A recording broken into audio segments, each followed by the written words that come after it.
Ladies and gentlemen, the Vice President of the United States and Second Gentleman, Douglas Emhoff.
Ladies and gentlemen, the President of the United States and Dr. Jill Biden, accompanied by the 44th President of the United States, Barack Obama, and Mrs. Michelle Obama.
Mr. President, Dr. Biden, President Obama, Mrs. Obama, ladies and gentlemen, welcome to this ceremony.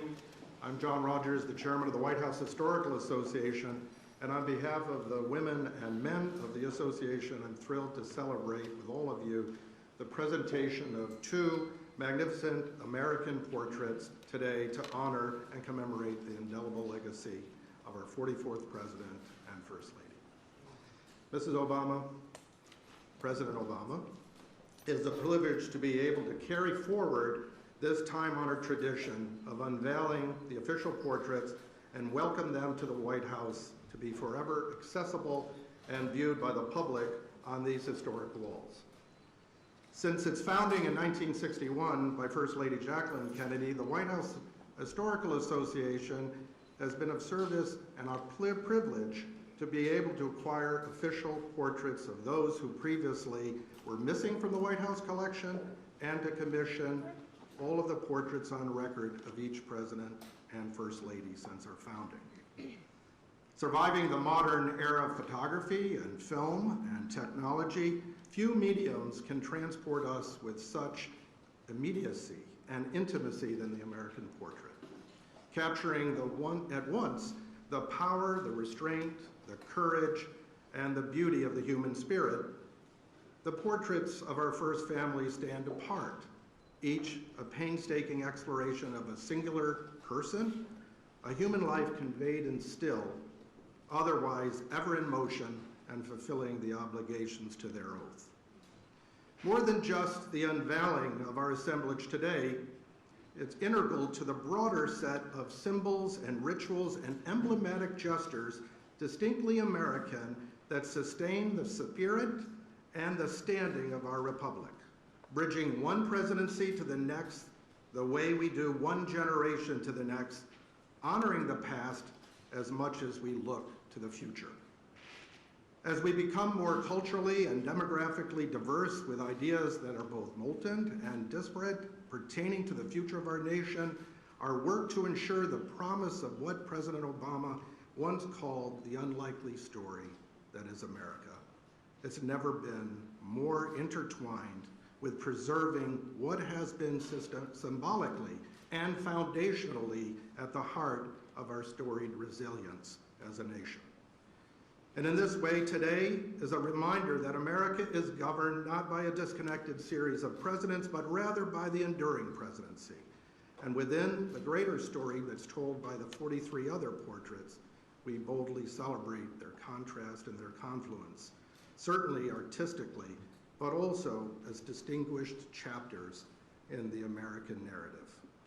And notably today, as the first Black American first family at 1600 Pennsylvania Avenue, and with whom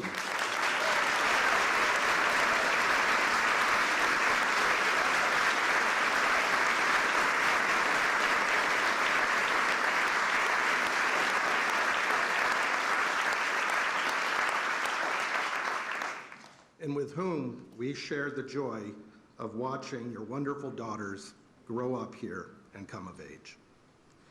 Mrs. Obama, we thank you for your advocacy on behalf of this House and for making it possible for visitors to take pictures of these magnificent portraits among the other historic artifacts throughout the White House. I had the personal privilege of being with you and your mom when we inducted your inaugural gown into the Smithsonian collection. And may I say that the beauty of that white chiffon gown is only exceeded by the woman who wore it.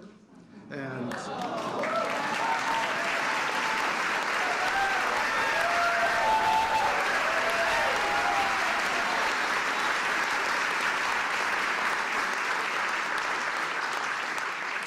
whose spirit is captured in this portrait.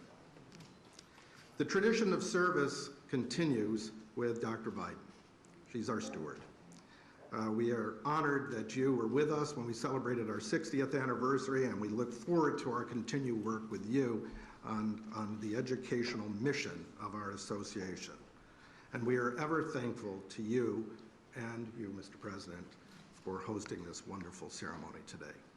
And to our artists, Robert McCurdy and Sharon Sprung, we are grateful for your artisanship and dedication to your own craft. Together, these portraits fulfill a beautiful collaboration and are a testament to what's possible when we serve one another in an effort to give voice to one another. And I suspect that beginning tomorrow, these two portraits will be the most photographed by visitors from across the United States and the world.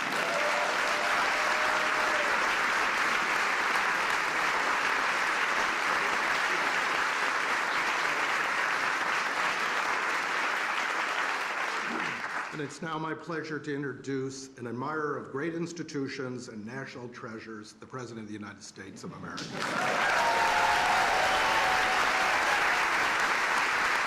Thank you.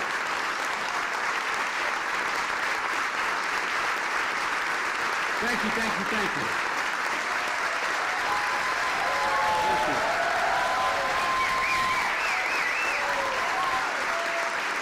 That was great. Thank you all very much, please.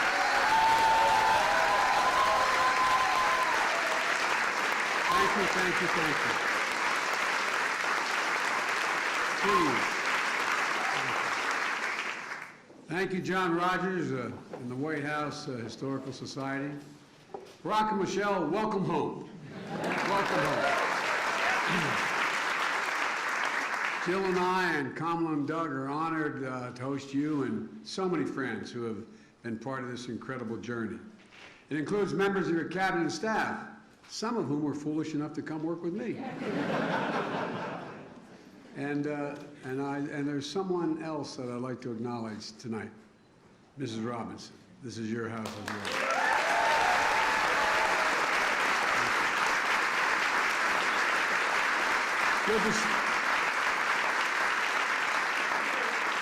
It's good to see you again, Mom. It really is. It's also good to see Miss Wilson, who known affectionately as Mama Kay.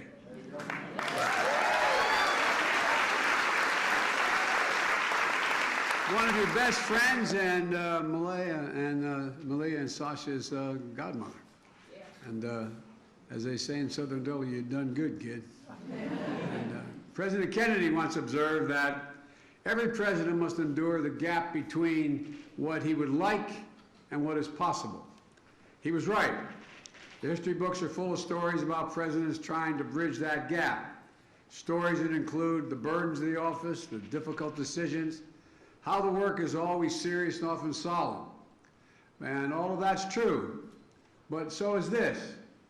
With Barack as our president, we got up every day and went to work full of hope, for real, full of purpose, and excited about the possibility before us.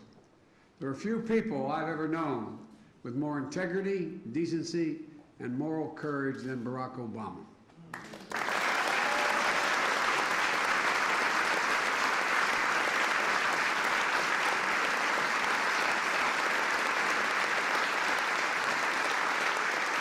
Mr. President, nothing could have prepared me better or more to become President of the United States than be at your side for 8 years. And I mean that from the bottom of my heart. You know, no matter what the issue was, no matter how difficult, no matter what it was about, doing it, you never did it with just the easy way, what the easy way out was. It was never about doing it that way. It was always about doing what was right, literally. You know, just go down the list of historic presidencies. He never gave up on the simple truth that health care was a right for all Americans.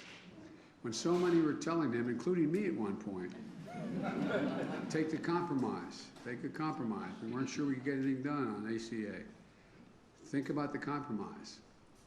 You refused. You went big.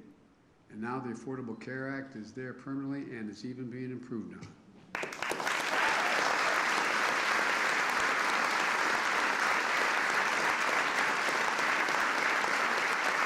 I remember what you told me. So how can I look those people in the eye and leave anybody behind? You weren't about to do that. You know, his Recovery Act brought America back from a great recession. The auto rescue protected an iconic industry that represents the nation's heart and soul.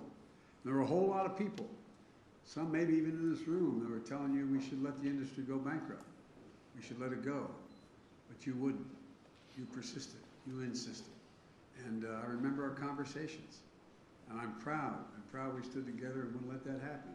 You bet on the American worker. You believed in the American worker. Even though he knew it would be controversial, you stood up for hundreds of thousands of dreamers who only know America as their home. It always boggles my mind that I always can't understand that a 3-year-old kid's going to say, no, Mom, leave me on this side of the Rio Grande. You go ahead and go. I'm serious. So they could stay and contribute, and they've contributed incredibly. Their talents, and it's a great generation they represent. I can go on and defend what all that you've done, expanding civil rights, issue the clarion call on the climate crisis, helped us find that amazing grace, even in darkness. In countless hours, over countless meetings, under intense pressure, we always knew Barack Obama. We always knew what you'd do, what you thought was right, even if it was going to cost you politically.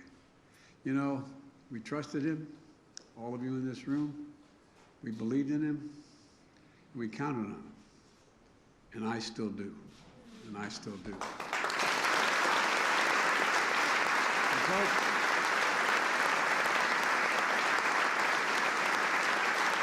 President, that's why the country elected you twice.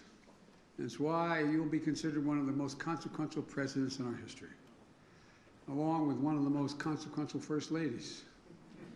You know, Michelle, he knows, we all know, he couldn't have done it without you. I know I couldn't. In fact, during our week, we had lunch once a week, every week, come hell or high water. And everybody wondered all the important things we talked about. Probably 40% of the time we talked about family. We most talked about our girls and my grandchildren and my children. You embody dignity beyond measure, Michelle. And together you and Barack made history. You both generated hope for millions of people who were left behind for so long. And it matters. You both did it with such grace and such class. You know, you dreamed big. You secured lasting wins for the American people, helping lift their burden with the blessing of hope. It was so underestimated, the notion of just having hope. This is a gift of the Obama presidency to the country and to history. It's a gift I felt personally. And as we used to say in the Senate, Mr. President, excuse the point of personal privilege, you were always there. I remember how you were with me when our son was passing. And I remember the eulogy you gave in his behalf. You'll never fully understand just how much it meant to Jill and me and the entire family. I always remember that night we accepted the nomination in Denver. My granddaughter Finnegan, who's a great friend of your daughter's, came up to our room and said, Pop, can we move the beds out of my room? And I said, why do you want to move the beds out of your room? He said, well, so her two sisters and Malia and Sasha, we could all get sleeping bags and lie on the floor and sleep together and watch the convention on the floor. That image of them all together will stay with me forever. And I think it melded our families in ways that it's hard for other people to understand. For 8 years, we grew to be a family for each other and through our highs and our lows. Family from different backgrounds, brought together by a shared value set. All the things that the families have done together. I imagine there may have been other relationships like this, the president and vice president, but I can't think, none comes to mind. Jill and I have been waiting to host events at the White House for a long time, coming out of the pandemic. And it's fitting that we can do that now by unveiling the portraits of two dear friends and two great Americans who are still held very tightly in the hearts of the American people. Portraits that are going to hang on the walls of this sacred place, the People's House, forever. And a reminder of all here and now for those to come to power that hope and change matters. Barack and Michelle, it's my honor to invite you both to the stage for the unveiling of your official portraits. Come on.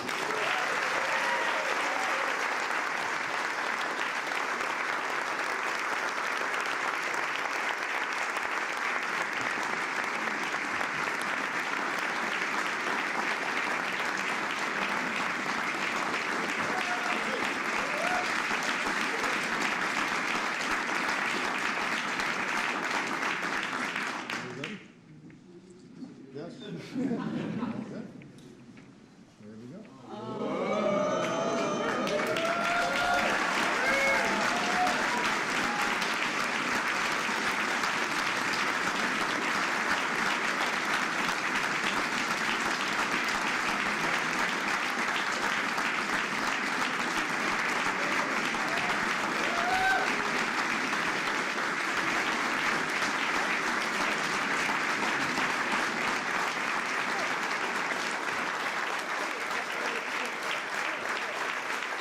Thank you so much. Thank you, everybody. Thank you. Thank you. Thank you so much. Please, everybody have a seat. Have a seat. Thank you. Thank you. Thank you. Sit down, everybody. Thank you very much. is great to be back. President and Dr. Biden, Vice President Harris, and Second Gentleman Emhoff, thank you so much for your hospitality. Thanks for letting us invite a few friends to the White House. We will try not to tear up the place.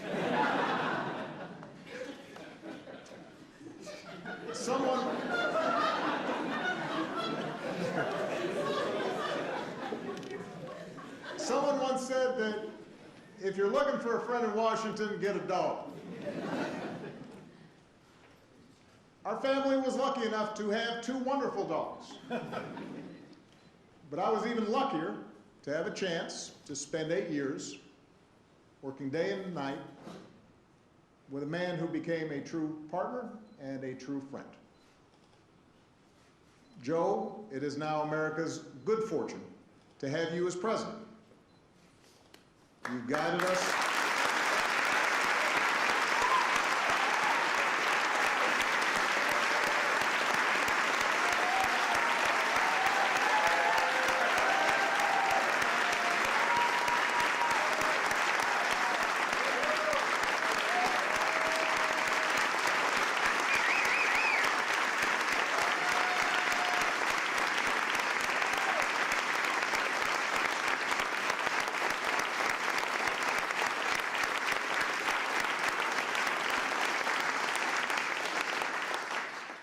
You have guided us through some perilous times.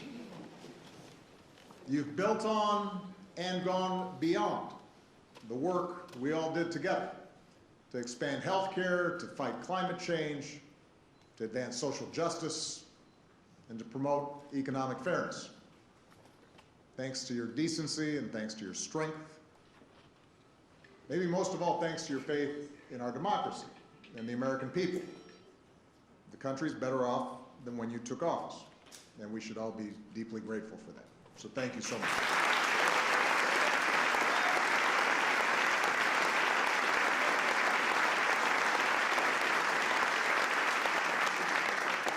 To all the former Obama-Biden staffers who are here in person, some of you are watching at home, thank you for being a part of this. When people ask me what I miss most about the White House years, it is not Air Force One that I talk about, although I miss Air Force One.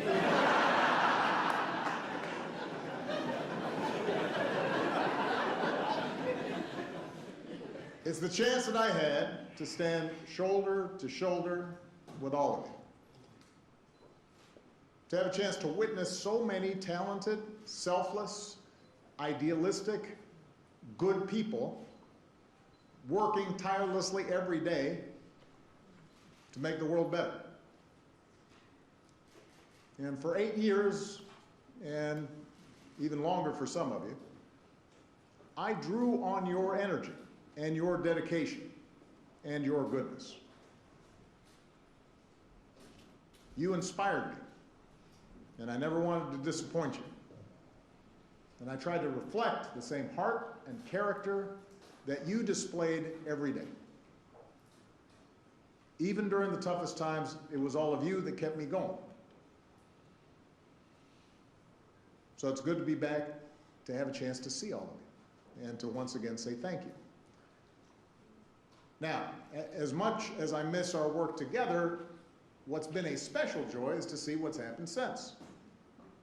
Because so many of you are doing amazing things, whether it's in government, in the private sector, in academia, or nonprofits. And I'm especially glad to see so many of you serving President Biden as well as you served me. Although now some of you who, let's face it, you were kids back then, are now in charge and running the show, which is a little shocking. And may also explain some of the gray hairs I'm seeing on some of you. But it validates what I had always hoped, which was that our time together would only be the beginning of incredibly impactful careers. And some of you who I've had a chance to stay in touch with, I'm thrilled to see that you've started families of your own. I am a little disappointed that I haven't heard of anyone naming a kid Barack yet, or Michelle, but there is still time.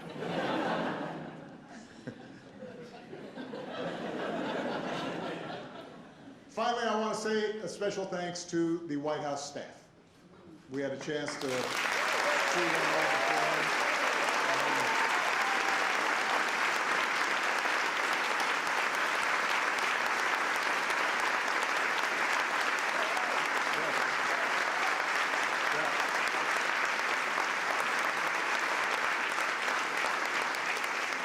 You took incredible care of our family for 8 years, and along the way you became a part of it.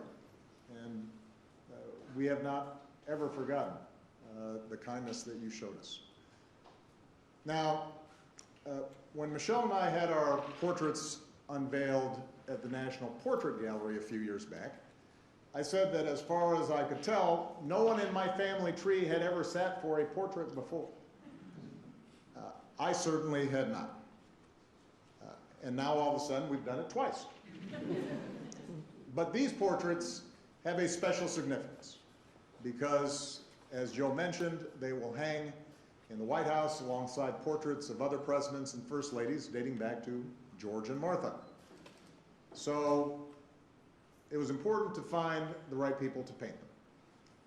I want to thank Sharon Sprung for capturing everything I love about Michelle. Her grace, her intelligence, and the fact that she's fine.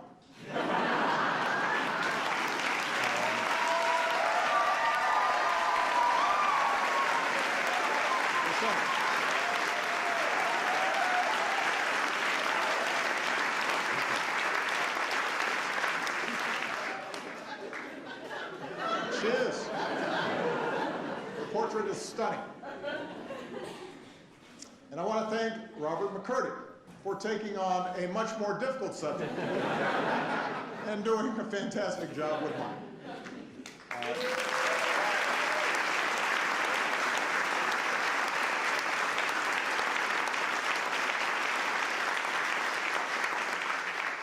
Robert is known for his paintings of public figures: Toni Morrison, the Dalai Lama, Nelson Mandela, Muhammad Ali.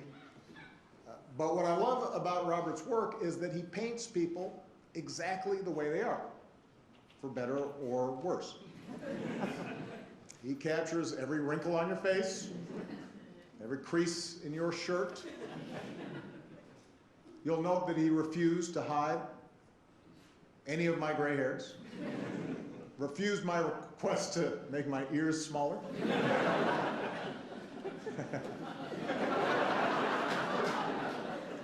He also talked me out of wearing a tan suit, by the way.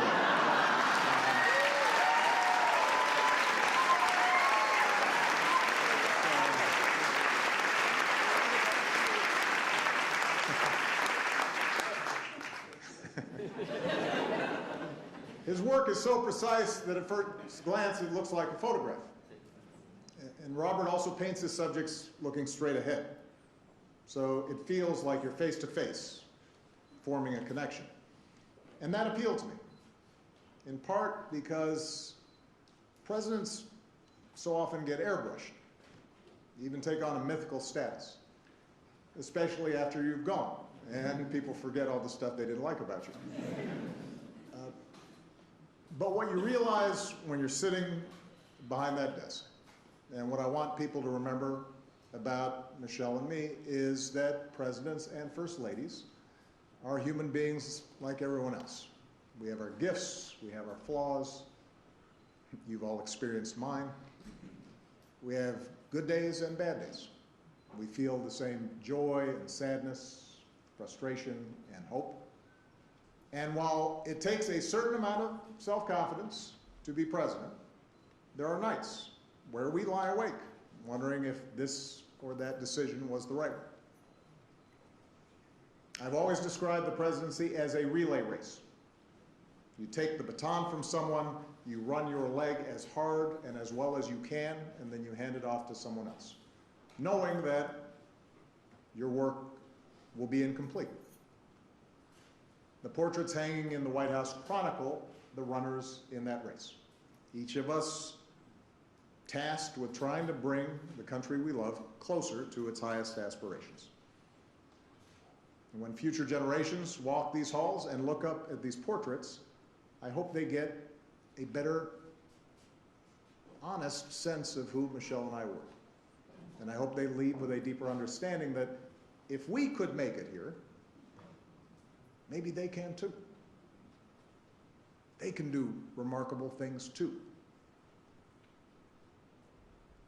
Now, it is my pleasure to introduce someone who needs no introduction. Michelle was the best thing about living in the White House, and let me tell you, the pastry chefs here deliver delicious pies on request. So that is saying something.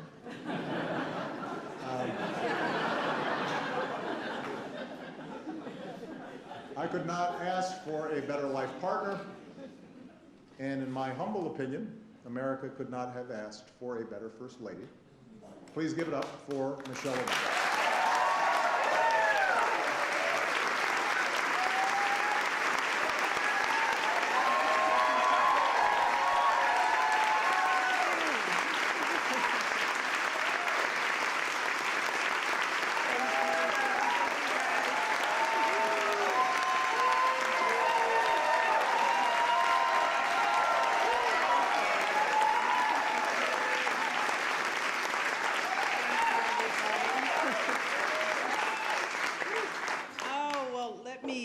Thank my husband, first of all, for such spicy remarks.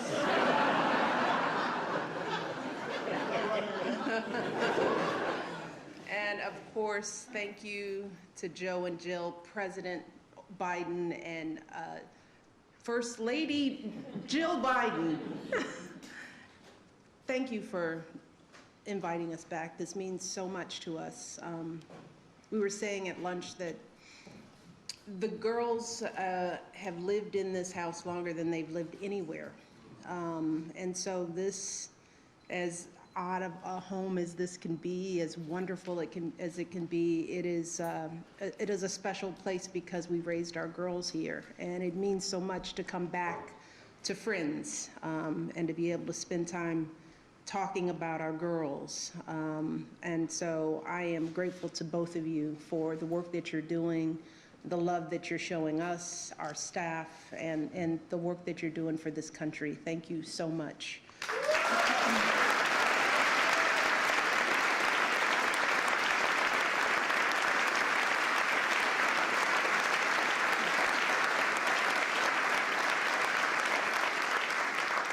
And of course to Vice President Harris, and I love to say this second gentleman, Imhoff. Let's say it again, second gentleman. You're doing a great job.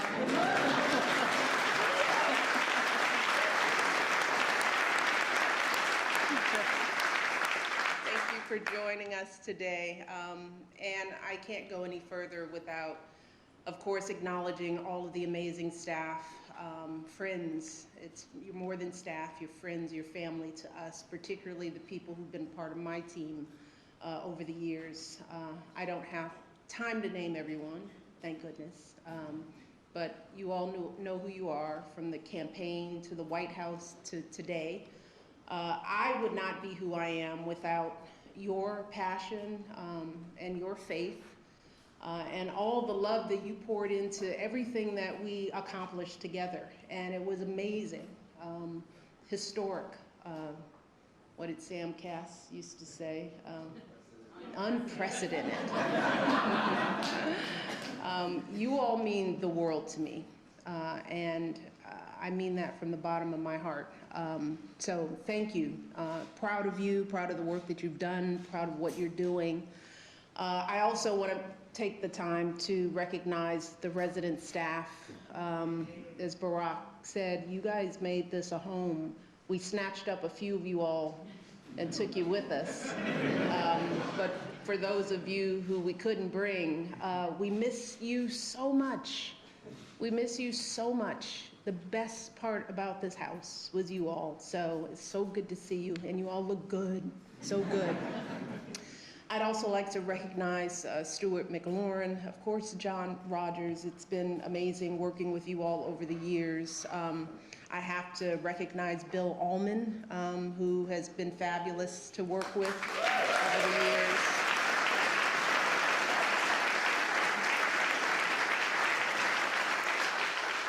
And of course, Thelma Golden and my dear friend Michael Smith for their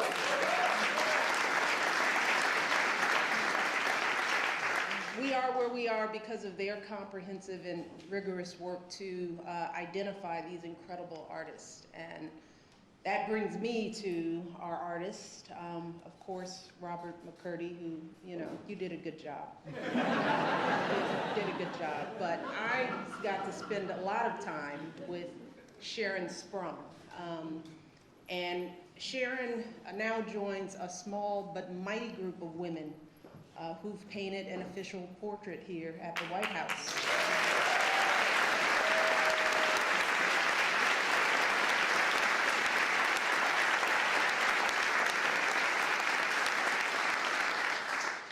And I'm thrilled that this extraordinary work is going to be enshrined forever as part of our nation's history. But Sharon, it was wonderful to work with you.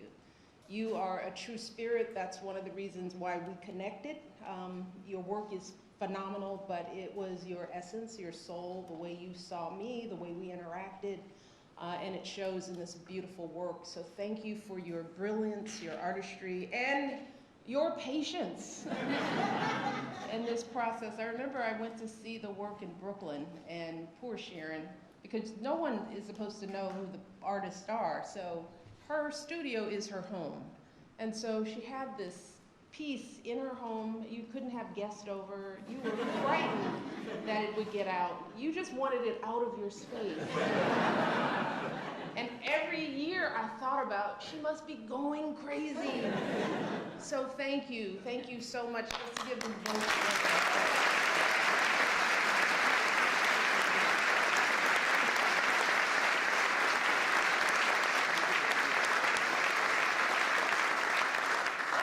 Believe it or not, it is still a bit odd for me to stand in this historic space, see this big, beautiful painting staring back at me.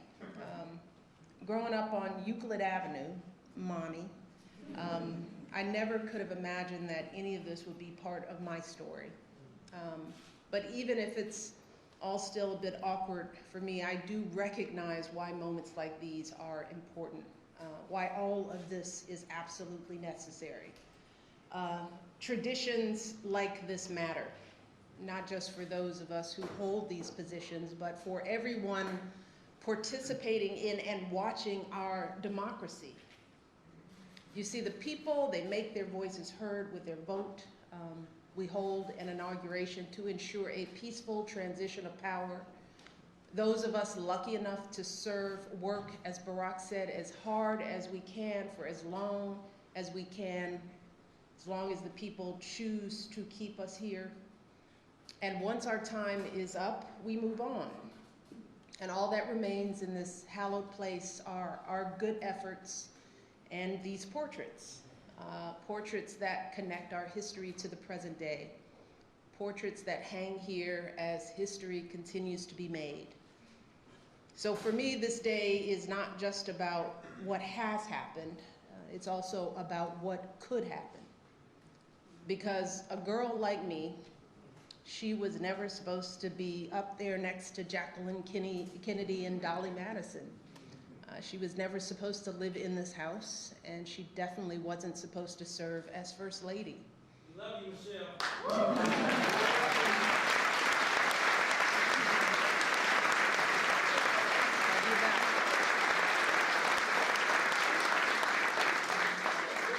But I've always wondered, where does that supposed to come from? Who determines it? And too often in this country, people feel like they have to look a certain way or act a certain way to fit in, that they have to make a lot of money or come from a certain group or class or faith in order to matter. But what we're looking at today, a portrait of a biracial kid with an unusual name, and the daughter of a water pump operator and a stay-at-home mom, what we are seeing is a reminder that there's a place for everyone in this country. Because as Barack said, if the two of us can end up on the walls of the most famous address in the world, then again, it is so important for every young kid who is doubting themselves to believe that they can too. That is what this country is about. It's not about blood or pedigree or wealth. It's a place where everyone should have a fair shot. Whether you're a kid taking 2 buses and a train just to get to school, or a single mother who's working 2 jobs to put some food on the table, or an immigrant just arriving, getting your first apartment, forging a future for yourself in a place you dreamed of. That's why for me, this day isn't about me or Barack. It's not even about these beautiful paintings.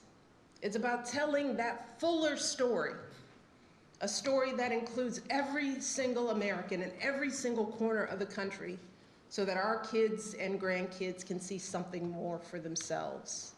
And as much as some folks might want us to believe that that story has lost some of its shine, that division and discrimination and everything else might have dimmed its light, I still know, deep in my heart, that what we share, as my husband continues to say, is so much bigger than what we don't.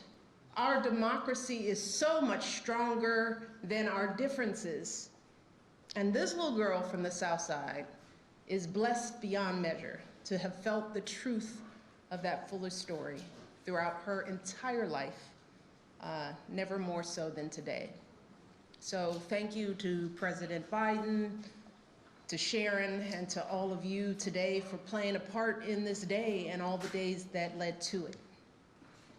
And now, it is my privilege to introduce someone who is stepping in shoes and doing it well, someone who has devoted so much of her life to education, working to broaden the idea of whose story matters. Ladies and gentlemen, please welcome my friend, First Lady, Dr. Jill Biden.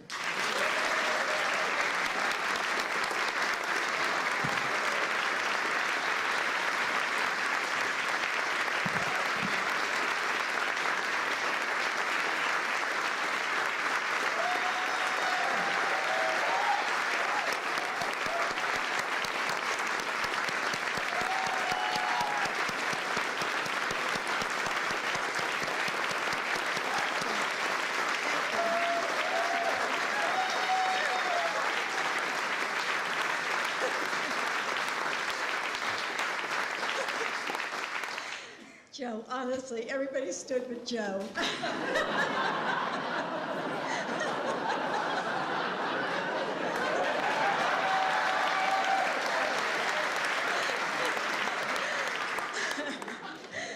Thank you, Michelle, for a friendship I treasure. 14 years ago, Michelle, on a cold night in November, a sea of people gathered in Grant Park to be a part of history. There was laughter and music and dancing. There were tears as friends and strangers alike held each other, overwhelmed with the joy that hope and change had been realized. The crowd roared, radiating the sense that anything we could dream was within our reach. But at the heart of that enormous moment was a family. 2 little girls who would grow up exploring the secret halls and hideaways of the White House. A mom who would bring her whole heart to serving the American people as First Lady, while still guiding and protecting her family with a ferocious devotion. A grandmother who would do absolutely anything for the family she loves, and even move to Washington, D.C. And a father who showed the world the meaning of yes, we can.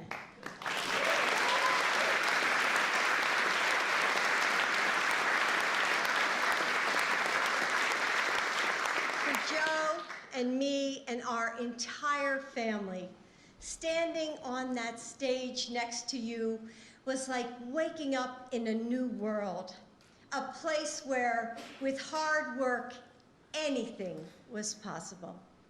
And it wasn't just the Bidens. So many of you were also there. You remember how it felt.